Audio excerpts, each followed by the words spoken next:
મિત્રો, સ્વાગત છે આપ સૌનું આપની પોતાની ચેનલ બ્લેસિંગ મીમાં।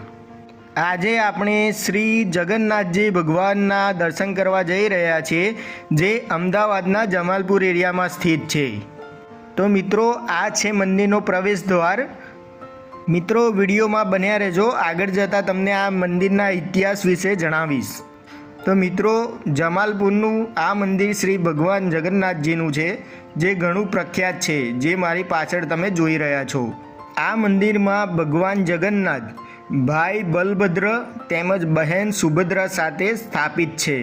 મિત્રો, આ મંદિરનો ઇતિહાસ ઘણો રસપ્રદ છે। એમ માનવામાં આવે છે કે અહીંયા પહેલાં એક આશ્રમ હતો, જ્યાં હનુમાનદાસજી મહારાજ રહેતા હતા, જેઓ હનુમાનજીની પૂજા કરતા હતા અને હનુમાનજીના પરમ ભક્ત હતા અને તેમના એક શિષ્ય હતા। તેમના શિષ્યનું નામ સારંગદાસજી હતું અને શ્રી સારંગદાસજી ભગવાન જગન્નાથના પરમ ભક્ત હતા। તેથી તેઓ દર વર્ષે ઓરિસ્સામાં સ્થિત પુરીની મુલાકાત લેતા હતા અને ભગવાનના દર્શન કરતા હતા। જે વાત તેમના ગુરુ શ્રી બજરંગદાસજી મહારાજને ગમતી નહોતી અને તેમને મનમાં એવું થતું હતું કે તેમનો શિષ્ય તેમની સાથે રહે। તેથી બજરંગદાસજી મહારાજે ભગવાન જગન્નાથને પ્રાર્થના કરી કે ભગવાન જગન્નાથજી, એવો કંઈ ઉપાય બતાવો કે મારા શિષ્યની ભાવનાને ઠેસ ના પહોંચે અને તેને ભગવાન શ્રી જગન્નાથજીના દર્શન પણ થઈ જાય। તેથી શ્રી જગન્નાથજી ભગવાને સારંગદાસજી મહારાજના સ્વપ્નમાં આવીને એમ જણાવ્યું કે હવે તારે ઓરિસ્સા આવવાની જરૂર નથી અને તું ત્યાં જઈને કર્ણાવતીમાં મૂર્તિની સ્થાપના કર। તે સ્વપ્નની વાત સારંગદાસજીએ હનુમાનદાસજીને જણાવી। હનુમાનદાસજીએ જગન્નાથપુરીની મૂર્તિ મંગાવીને અહીંયા સ્થાપિત કરી, જે અત્યારે જગન્નાથજી મંદિર તરીકે ઓળખવામાં આવે છે। અને પહેલી રથયાત્રા 1878માં નીકળી હતી। તો મિત્રો, તમે રથયાત્રાના દર્શન કરી શકો છો, જેમાં અલગ અલગ પ્રકારના અખાડાઓ ભાગ લે છે। રથયાત્રામાં ઘણા ભજન મંડળો પણ ભાગ લે છે, જેના દર્શન તમે વિડીયોમાં કરી શકો છો।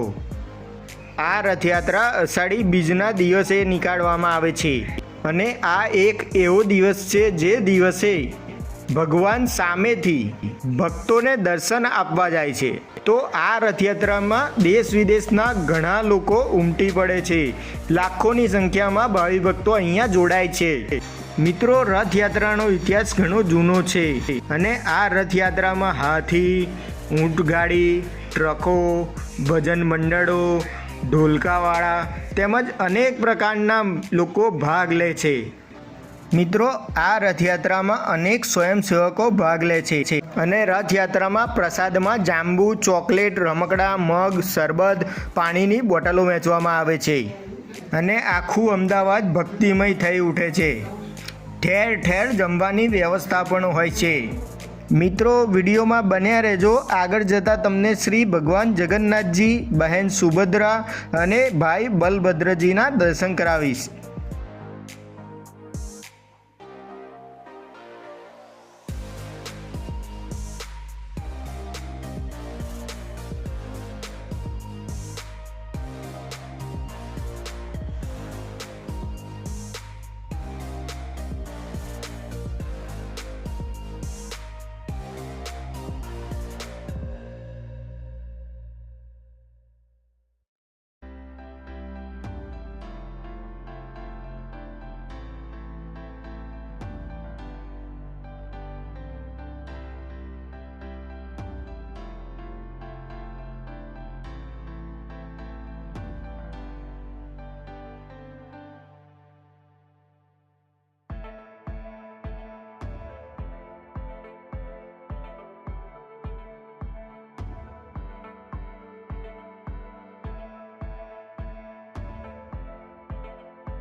તો મિત્રો તમે ભગવાન જગન્નાથજીના દર્શન કરી શકો છો.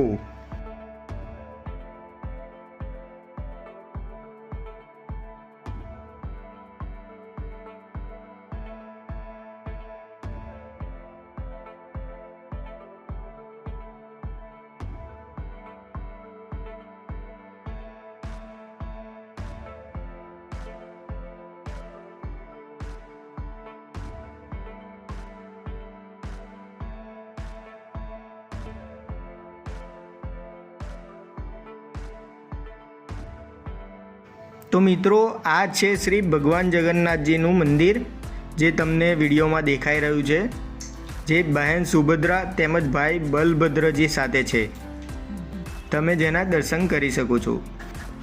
જો તમને વિડીયો ગમ્યો હોય તો વિડીયોને લાઈક કરજો અને કમેન્ટમાં ભગવાન જગન્નાથજી કી જય લખજો અને વિડીયોને શેર કરજો.